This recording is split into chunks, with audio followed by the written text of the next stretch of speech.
In this section, I'm going to talk about draft and shell feature. I guess you know about draft feature because you have worked with drafted pad and drafted pocket in previous sections, but now I'm going to use draft to add or remove material to my solid object here. Now this first solid object is going to be, used for drafting.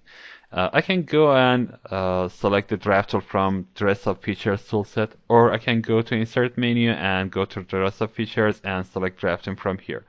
Now I have two options. I can let Catia select the faces to draft, or I can select the faces that I want to add draft into that.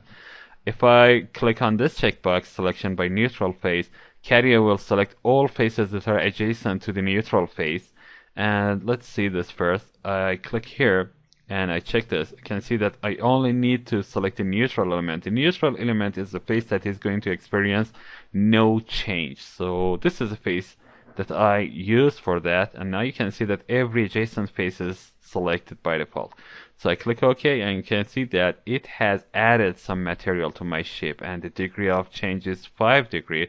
If I want to change the degree, I can go double click on draft features and make it about, for example, 15 degree to be more prominent here. You can see that the changes apply to my shape, and you can see that actually I have added material to my shape.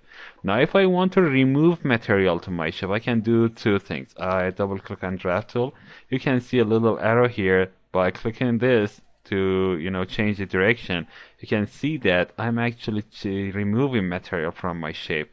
Or you can go have this outward but assign negative degrees to your shape. Now by assigning negative degrees, again you're removing from your material here.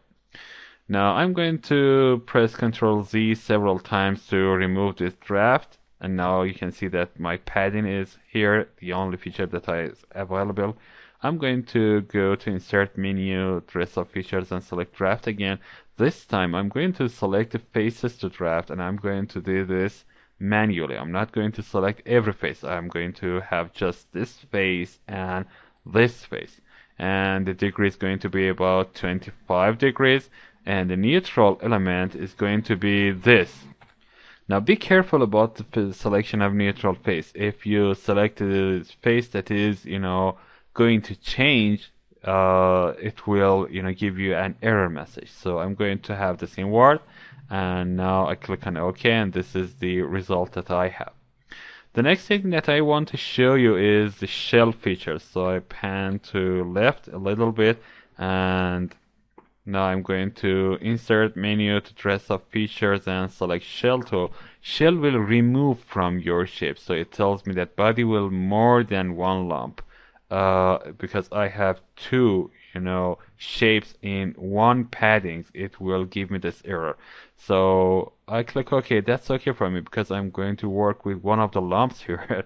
And this is going to be a mess, of course. And I'm going to, assign the thickness of the walls after removing some of this, lump, as Catia, refers to that. So I actually want to be about 10 millimeters, the walls of this shape. And now the face to remove is going to be this face. So I'm going to have a box, an empty box shape after removing some of the mass. So I click on OK, and you can see that this is the result that you have.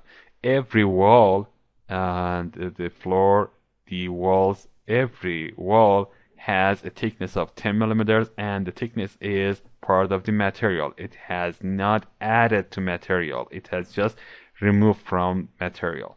So if I go double click on shell again, I want to show you that you can add to your material actually. If you have outside thickness, for example, I want to add about 20 millimeters of thickness to my shape. This outside thickness is the material that is going to be added to your shape. So I click on OK. Now I can see that 10 millimeters of the shape is for itself because I have 10 millimeters of inside thickness, and 20 millimeters is added to my shape, and that's actually the material that is added. So in some cases you might not want to add material because the dimensions is going to change, or it might interfere with other objects in your shape, but this is the, result that you can receive from your addition. So I double click on shell, and now I want to make this about the 0 again. Outside thickness is not going to have any value, but I can assign different thicknesses to different walls of my shape. For example, this is the default thickness that every, wall that I have not assigned a value will assign this much. But I'm going to go to other thickness faces, click on this, and click on this. Now I have two different faces with two different values to change. So I double click on this constraint. I make this about 20 millimeters. I want to have 20 millimeters on this wall.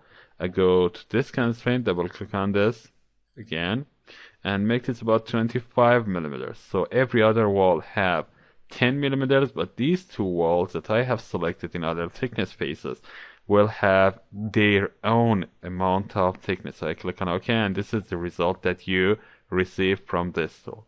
So you know how to add or remove materials using these two features. These are very nice tools to work with, and now it's up to you to work with us.